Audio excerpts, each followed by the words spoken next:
Okay 吧人家 professional job trace 那么变成就是来吧ကျွန်တော်ခုထပ်မြန့်ဝေပြီးမှတော့ကျွန်တော်တို့အစိမExcel advice သင်ခန်းစာတွေကိုသင်ယူပြီးရတဲ့အခါမှာလေ့ကျင့်တက်မြောက်ပြီးရတဲ့အခါမှာကျွန်တော်တို့ဒီတက်မြောက်ထားတဲ့ပညာရက်အနည်းချင်းကိုအသုံးပြုပြီးတော့ department ကြီး6ခုကမှာကျွန်တော်တို့ဘယ်လိုမျိုးတွေလောက်ကိုက်ဆောင်ရွက်နိုင်သွားမလဲဘယ်လိုမျိုးတွေလောက်ပိုက်ခွင့်တွေရသွားမလဲဆိုတဲ့အကြောင်းအရာကိုကျွန်တော်မျှဝေပေးတာဖြစ်ပါတယ် Sales department purchase department store department HR admin department ဒီလို department ကြီး၄ခုမှာလောက်ကိုက်သွားမယ့်အရာတွေကိုကျွန်တော်တစ်ချက်ချင်းစီလုပ်ပြပါဒါဆိုရင် Excel တက်တိုင်း Advanced Excel တက်တိုင်းကျွမ်းကျင်တိုင်းယခုလိုကဲ့သို့သော department က report တွေကိုအကောင်းဆုံး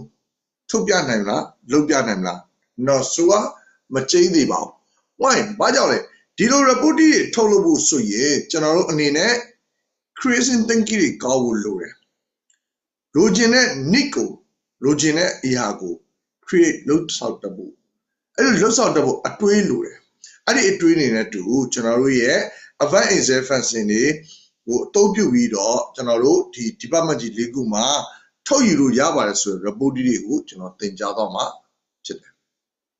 okay နောက်တစ်ခုကတော့ကျွန်တော်တို့အနေနဲ့သွားမယ့်အရာကတော့ finance department accounting department မှာရရှိသွားမယ့် report audit department မှာရရှိသွားမယ့် report တွေကိုလည်းကျွန်တော်တို့က Excel for accounting business တန်းမှာ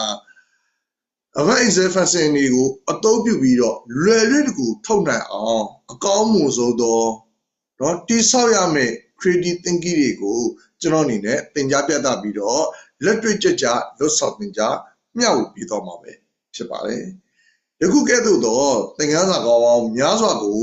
လေ့လာခြင်းနဲ့သင်ယူခြင်းနဲ့ဆိုရင်ငင်းကြောက် professional job training center ရဲ့ YouTube ကို subscribe လုပ်ထားကြပါဟုတ်ကဲ့ပါ subscribe လုပ်ပြီးတဲ့အခါမှာဗီဒီယိုတစ်ခုကိုလေ့လာပြီးသားအတိုင်းကိုယ့်အနေနဲ့မေးချင်တာတွေကို YouTube ရဲ့ comment မှာမှတ်သွားပါပြီးတော့ကျွန်တော်အနေနဲ့ထပ်သိချင်တာတွေကိုလည်း comment မှာမှတ်သွားပါဒီလိုမှတ်သွားတဲ့ comment တွေကိုကျွန်တော်အနေနဲ့အကောင်းဆုံးသော result တွေကိုဥပမာကောင်းလေးတွေနဲ့ပေးပြီးတော့ဆက်လက်မျှဝေပေးတော့မှာဖြစ်ပါတယ်ဆက်လက်ပြီးတော့ကိုတက်တဲ့တာလေးတာနေမဲ့တူတူကိုယ့်ရဲ့တငယ်ချင်းတွေကိုလည်းကျွန်တော်ရဲ့ Ninja Professional Training Center ရဲ့ YouTube subscribe ကိုလုပ်ပေးဖို့တိုက်တွန်းဖိတ်ခေါ်လိုက်ပါဦးဗျာကျေးဇူးတင်ပါတယ်